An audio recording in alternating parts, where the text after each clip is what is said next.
Bonjour à tous, bienvenue dans le Fenech Security Talk. Ravi d'être à vos côtés, Georges Fenech, bonjour. Bonjour Alexandre. Alors on va faire ensemble un bilan utile et urgent des incendies de cet été, essayer de savoir quel avenir pour nos pompiers avec le porte-parole de la Fédération nationale des sapeurs-pompiers, Éric Bocardi. Bonjour. Bonjour. Merci d'être sur notre plateau. Petit rappel avant qu'on lance le débat, rappel des faits en quelques chiffres. Cet été, plus de 62 000 hectares ont été brûlés en France. Plus d'une fois et demie, la superficie de Paris a été détruite par les flammes en Gironde. Des incendies qui vont se poursuivre en France et dans le monde, entraînés bien évidemment par l'augmentation des températures d'une part et d'un taux d'humidité relativement bas d'autre part. L'intensité et la fréquence des sécheresses vont augmenter avec le changement climatique. Alors que le 3 octobre dernier s'est déroulé le congrès national des sapeurs-pompiers à Nancy. Nos pompiers ont-ils assez de moyens aériens et terrestres? Sont-ils assez nombreux? Et quel avenir leur est réservé? Tout en parlant bien évidemment de la task force européenne. Où en est-on à ce niveau-là? Georges, à vous d'ouvrir le débat. Beaucoup de questions, beaucoup de sujets qui nous préoccupent tous, cher Éric Bocardi. On vous a beaucoup entendu cet été et c'est votre rôle, votre mission de tenir informés les Français de la situation et aussi d'alerter les pouvoirs publics parce que manifestement, ça fait à peu près une dizaine d'années que vous publiez des rapports pour alerter les pouvoirs publics. Vous n'êtes plus en suffisance capacitaire pour faire face à ces nouvelles menaces de la sécurité civile, notamment à cause du réchauffement climatique. Est-ce que vous avez le sentiment d'être entendu aujourd'hui par les pouvoirs publics? On est entendu. Le palier numéro 2, ça va être d'être écouté pour pouvoir après activer clairement aujourd'hui toutes les solutions qu'a préconisé, qu'a porté la Fédération nationale des sapeurs-pompiers de France avec son président Grégory Allione. Et c'est vrai que depuis quelques années, sur un certain nombre de thématiques, quand elles viennent se cumuler, toutes ces thématiques qui ont été portées par la Fédération, que ce soit au niveau du volontariat en lui-même, mais que ce soit aussi dans la réponse capacitaire pour faire face aux crises naturelles et aux tout autres enjeux, il fallait clairement aujourd'hui additionner tout cela pour répondre aujourd'hui à toutes les questions que porte la protection civile d'une manière générale. Parce qu'aujourd'hui, il faut le rappeler, l'enjeu, c'est la protection des concitoyens et rien d'autre. Alors peut-être, pour bien cerner les problèmes, on peut commencer par les effectifs. Vous pouvez nous préciser le nombre de pompiers volontaires, professionnels, et la nécessité d'un recrutement, et comment s'opère le recrutement? Aujourd'hui, nous sommes sur une base de 251 900 sapeurs-pompiers au total. Sur ces 251 900, nous avons 197 000 sapeurs-pompiers volontaires. 45 000... Exactement, c'est 80% de l'effectif. Le reste, ce sont des sapeurs-pompiers professionnels et des unités militaires, bien entendu, qu'on n'oublie pas. Mais c'est vrai qu'au-delà de ça, cela veut dire deux choses. Cela montre déjà, d'une part, la nécessité de reposer sur un volontariat qui est un engagement altruiste, qui est un engagement humain en plus de son activité personnelle, professionnelle et familiale, de pouvoir s'engager. Pourquoi ça repose sur ce système-là? Beaucoup se posent la question. Ça repose là-dessus parce que la France est rurale. Et cette France rurale a besoin à un moment donné, de temps en temps, qu'effectivement, il y ait une ressource de la force des secours qui soit prédisposée à intervenir en cas de nécessité. Donc c'est vrai qu'on a des densités urbaines assez intenses qu'on connaît tous au travers des grandes villes, mais la France est rurale, la France est agricole aussi, il faut le dire, et qu'à partir de là, on a ce besoin de continuer à maintenir ce maillage territorial au travers des 6000 centres de secours qui constituent cette force des secours et qui permettent de répondre aujourd'hui, en gros, en moyenne, dans les 15 minutes, à une demande de secours. Vous aviez dénoncé la suppression ces 10 dernières années, je crois, de 1200 centres de secours. Donc on ne va pas dans une... Au contraire, vous parlez de maillage. Exactement, c'est-à-dire qu'à un moment donné, se pose effectivement se posait à un moment donné la question, mais pourquoi nous avons continué à fermer les secours? C'est déjà d'une part parce qu'il n'y avait pas l'attractivité nécessaire et pas cette volonté de rendre attractif le fait d'intégrer la force des secours et que tout un chacun, aujourd'hui, peut porter, on va dire, l'uniforme pour permettre à un moment donné de continuer à être le dernier rempart de la protection en ce qui concerne les concitoyens. Le deuxième sujet, c'est effectivement, vous le savez, c'est un sujet de coût. Ça, c'est pas quelque chose à cacher, c'est une nécessité. Aujourd'hui, au lieu de fermer, il y a des mutualisations entre les services des routes, des conseils départementaux ou métropolitains, par exemple, et en même temps, le fait de rapprocher les centres de secours. Tout ça, aujourd'hui, ça a tendance un petit peu à freiner, mais aujourd'hui se pose la question de stopper cette fermeture des centres de secours. Parce qu'on doit être aujourd'hui dans une logique, comme nous le sommes aujourd'hui dans la question de l'écologie, de la protection, on va dire, de l'environnement, Nous sommes aujourd'hui dans la nécessité de faire intégrer comme une des priorités la protection du concitoyen du 1er janvier au 31 décembre.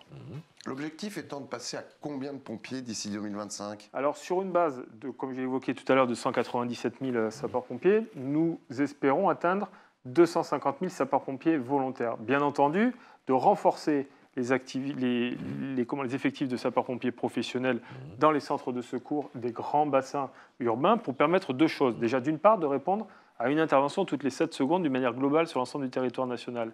Et parce que les sapeurs-pompiers professionnels, c'est l'épine dorsale du fonctionnement. Plus de 4 millions d'interventions par an. Et c'est près de 4,5 millions d'interventions, même en situation où, comme vous le savez, la situation de crise sanitaire à un moment donné qui nous a été tous impliqués n'a pas ralenti, on va dire de manière générale et de manière vraiment très forte l'activité opérationnelle.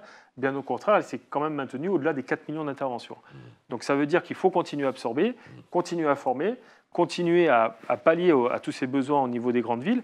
Et donc c'est cette nécessité aussi de faire intégrer rapidement des sapeurs-pompiers professionnels. Puisque nous nous adressons à un grand public, qu'est-ce que vous pourriez mettre en exergue en faveur d'un recrutement? Qu'est-ce qui peut attirer, indépendamment de la citoyenneté, de l'espèce de vocation, quelque part?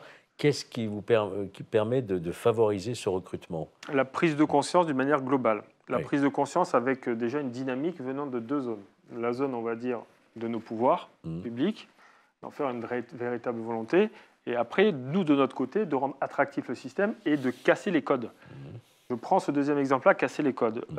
On s'est posé la question à un moment donné, c'est pourquoi aujourd'hui nous n'attirons pas les gens? Quelles questions peuvent se poser pour ne pas franchir le pas vers les services départementaux d'incendie et de secours, vers les casernes, pour se dire je peux devenir sapeur-pompier. Alors volontaire ou professionnel. Des petits garçons enfants rêvaient d'être pompiers. Exactement. C'est vrai. Se pose souvent un problème de l'âge, se pose un problème est-ce que je vais être assez fort, se pose à un moment donné une image aussi qui s'est ancrée avec le temps du super-héros fort et musclé. Et aujourd'hui, quand on regarde l'ensemble de la population des sapeurs-pompiers, c'est tout un chacun, qu'on soit grand, petit, fort, moins fort, qui peut intégrer exactement hommes et femmes de n'importe quelle origine, qui peuvent venir intégrer. C'est pour ça qu'avec Media School et avec le groupe Havas, on s'est concentré sur une campagne de communication qui permet aujourd'hui, au travers de slogans comme « c'est pas la taille qui compte, c'est toi », « c'est pas l'âge qui compte, c'est toi », « c'est pas la force qui compte, c'est toi », avec des personnalités pour montrer qu'à un moment donné, le sujet, c'est toi, c'est à un moment donné le sens d'avoir envie de vouloir intégrer. Et on a des systèmes, comme aujourd'hui, le système d'intégration dans les casernes avec une formation différenciée. C'est-à-dire qu'au lieu d'attaquer de suite sur des modules d'incendie qui n'ont pas la nécessité sur une zone d'opération où l'incendie ne représente que 2 voire 3% des interventions, alors que 97% autres, ça reste du secours d'urgence aux personnes, on les forme uniquement aux besoins, ce qui permet à un moment donné d'intégrer très vite les ambulances et d'être de suite opérationnel pour pouvoir porter secours. Et c'est ça qu'il faut expliquer aujourd'hui. Alors il y a urgence, pour terminer sur ce point de l'humain, du nombre d'hommes, c'est effectivement en ce qui concerne les pompiers volontaires, qui, on le rappelle, font 80% du total du nombre de pompiers, c'est ce statut de pompiers volontaires, afin qu'ils soient plus facilement libérés par leurs employeurs. Ça aussi, c'est un point qui peut gêner. C'est un point qui, effectivement, peut gêner parce qu'aujourd'hui, quand on voit effectivement qu'il y a eu un appel du Premier ministre pendant les incendies, notamment au niveau de la Lozère, cet été, au mois d'août, qu'il y a eu un appel aux entreprises de libérer les sapeurs-pompiers volontaires. C'est vrai que ça pourrait freiner, dire non, mais moi j'en ai besoin aussi dans mes unités de production ou autre. Il faut savoir qu'il y a des mécanismes qui existent et qui sont très très peu connus et qui nécessitent, on va dire, une clairvoyance, qui nécessitent une véritable communication auprès des entreprises pour favoriser l'engagement des pompiers volontaires. Parce que si on en a besoin ponctuellement dans le cadre des grandes interventions, il faut savoir qu'un pompier volontaire dans une entreprise, on en a besoin toute l'année au sein de son entreprise. Ça va être lui le référent, ça va être lui sur lequel on va se reposer. Et d'ailleurs, ça vous est tous arrivé à un moment donné de croiser un pompier et malheureusement de se dire il peut gérer, c'est un pompier si vous vous retrouvez face à une situation. La situation d'entreprise, c'est la même chose. En termes de dispositif fiscal, bien entendu, il y a aussi à un moment donné une compensation qui est portée pour pouvoir permettre de libérer plus facilement les sapeurs-pompiers volontaires quand ça le nécessite. Mais aujourd'hui, c'est une véritable communication en interne, des points à faire effectivement régulièrement. C'est l'objet parfois du Congrès national qui est organisé chaque année par la Fédération pour permettre justement d'expliquer aux entreprises. Et d'ailleurs, l'année prochaine, des grandes entreprises comme Carrefour notamment ont déjà marqué leur volonté d'être présents pour montrer comment ils ont activé et libéré des pompiers volontaires lors de la situation que l'on a connue cet été. Georges, peut-être Oui. qu'on va parler des moyens, à moins que vous vouliez... Oui, alors justement, pour la rajouter question quelque des chose. moyens, Alexandre, Ouais. faisons le lien avec ce qui s'est passé cet été. On a parlé de méga-feux, suivant l'expression américaine, hein, en tout cas des feux multisites, hors normes. Est-ce qu'aujourd'hui, vous avez porté une réflexion sur tout ça? Est-ce que vous aviez les moyens d'agir? Est-ce que ça suppose une réorganisation, compte tenu du fait qu'aujourd'hui, vous avez des départements qui sont concernés, qui ne l'étaient pas, la Bretagne, les Vosges, des régions. On n'avait pas l'habitude, dans le Jura, d'avoir des incendies. Alors, retour sur un été chaud, si je puis dire. Et est-ce que vous pouvez nous préciser, il me semble avoir entendu que la majorité de ces feux venaient de forêts privées mal entretenues. Est-ce que c'est le cas et qu'est-ce qu'on peut faire? Alors, effectivement, la France, c'est un magnifique patchwork qui permet aujourd'hui soit de préserver l'environnement, soit de préserver des bassins industriels ou autres, qui permettent à un moment donné, quand on vit en harmonie, de pouvoir travailler. Vous avez dit en introduction tout à l'heure, le fait qu'une augmentation des températures va effectivement accentuer le risque d'incendie, mais l'activité humaine aussi. C'est l'activité humaine aussi derrière qui fait que le risque incendie augmente.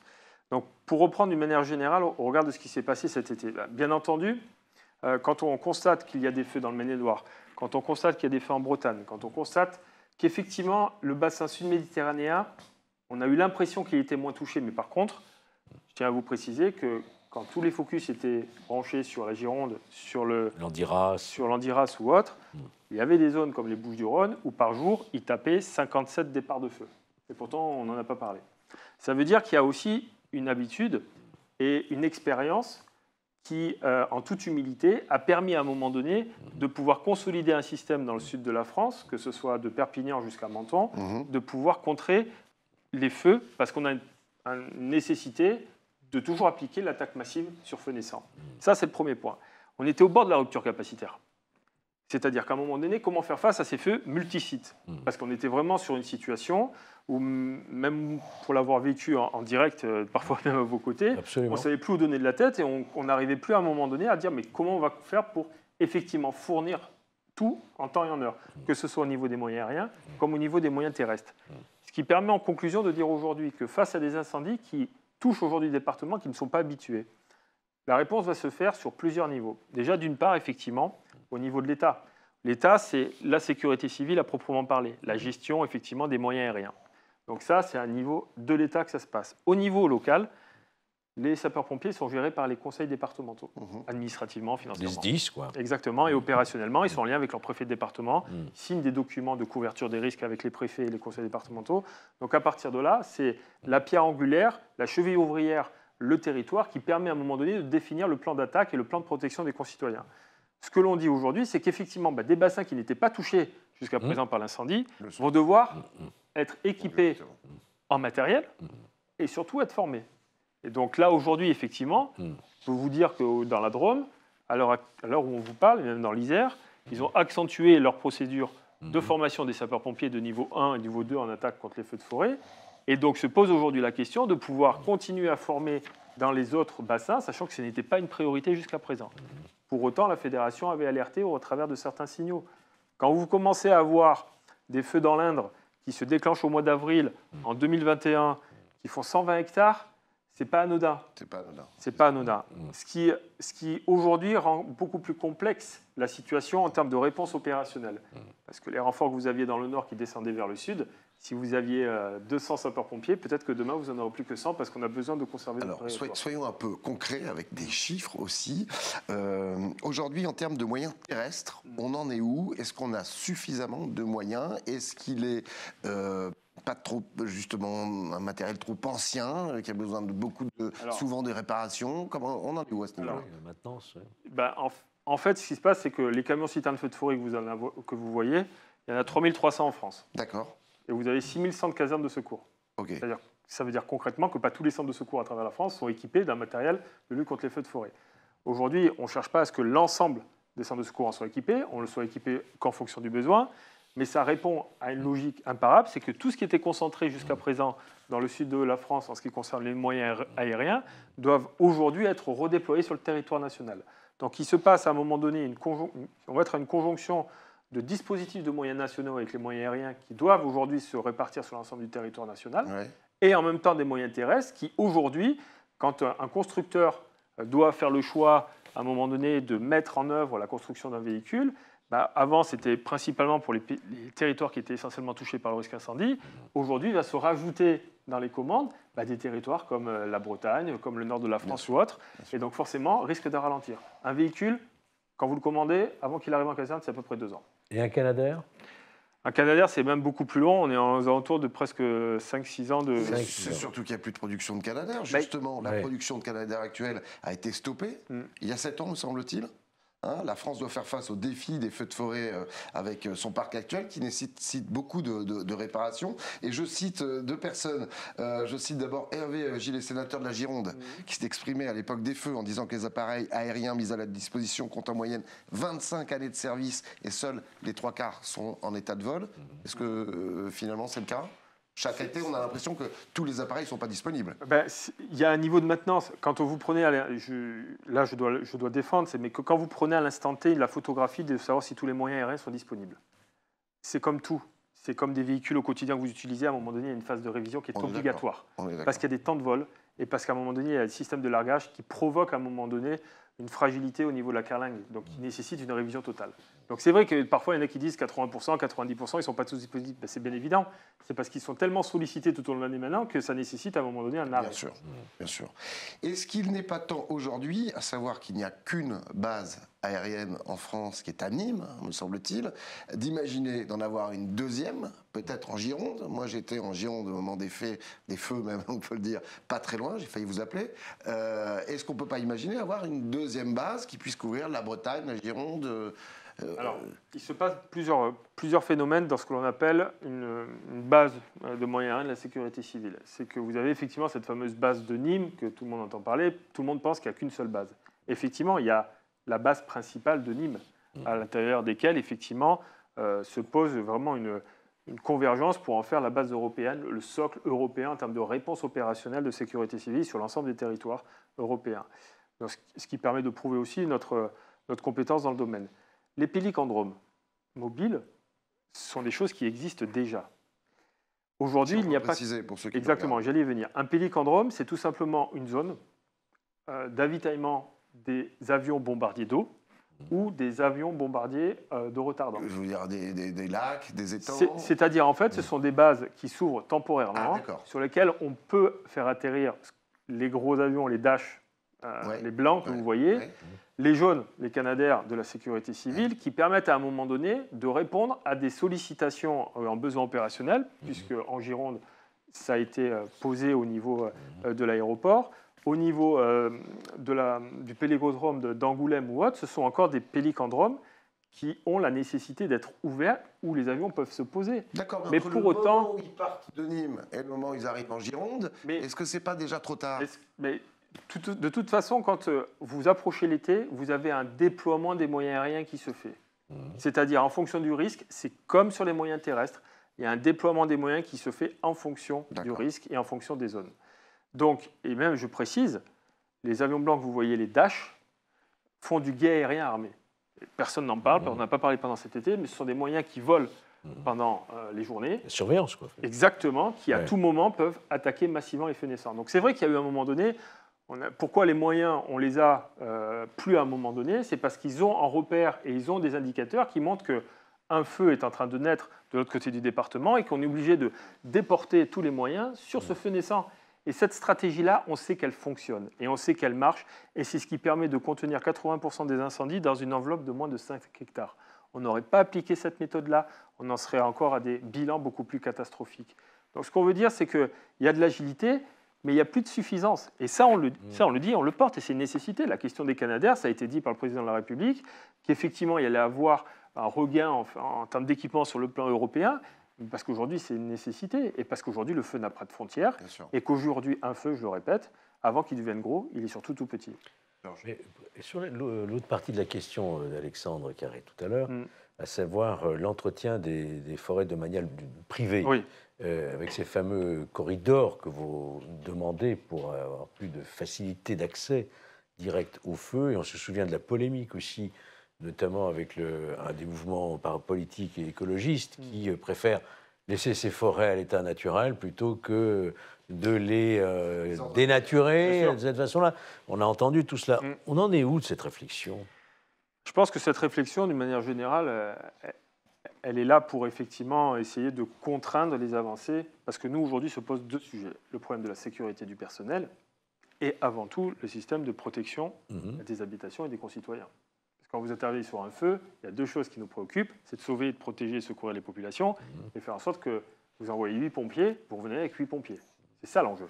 Donc, de ce fait-là, quand vous partez sur ce principe-là, quels sont les moyens à mettre en œuvre sur le terrain pour faciliter, on va dire, la communion entre la forêt et les habitations et permettre aux sapeurs-pompiers d'intervenir facilement? Bien sûr, ça passe par un aménagement du territoire, dans sa globalité, dans son dessin. Quand on parle à un moment donné du sujet de la protection de l'environnement, est-ce qu'il ne vaut pas mieux, à un moment donné, créer des routes ou des chemins, je dirais plus des chemins en terre au milieu de la forêt, pour défigurer un petit peu, mais pour protéger beaucoup plus? Aujourd'hui, quand on le voit sur on va dire des départements qui ont construit cela, notamment dans le sud depuis de nombreuses années, s'en servent aujourd'hui comme attrait touristique. Parce qu'on va faire du VTT électrique. Parce que je peux reconnaître très facilement des pistes qui en ont besoin et parce que j'ai besoin que mes services de l'Organisation nationale des forêts, l'Office national des forêts, aillent faire justement des entretiens de bassins hydrauliques pour permettre le ravitaillement des moyens terrestres des sapeurs-pompiers. C'est ça l'enjeu. C'est effectivement à un moment donné prendre conscience qu'il vaut mieux défigurer pour protéger beaucoup plus.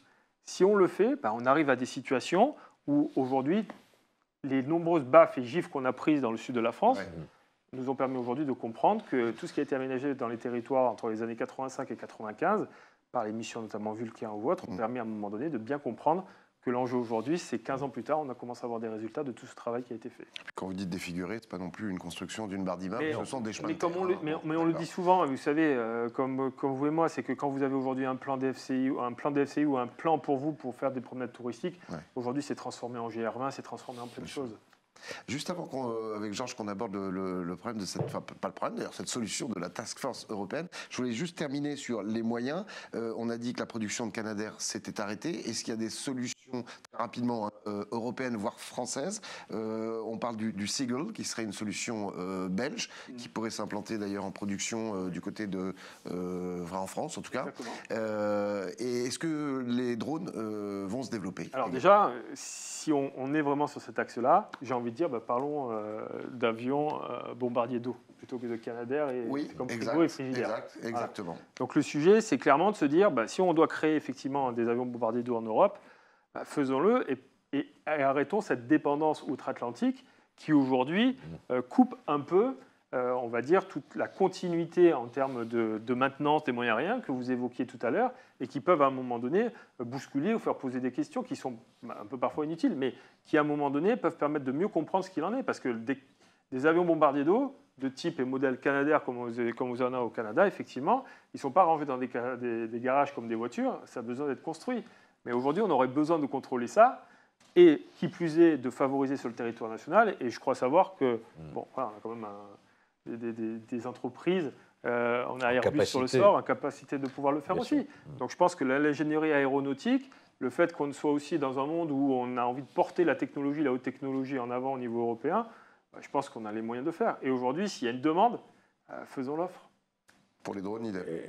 Et d'ailleurs, on peut imaginer comme la fusée Ariane, je ne sais quoi, une conception européenne. Complètement. Mais aujourd'hui, je pense que c'est incontournable. Et je pense que dans tout problème majeur, parce qu'on est en guerre contre le feu, on va être en guerre contre l'eau, il faut être en guerre contre le feu.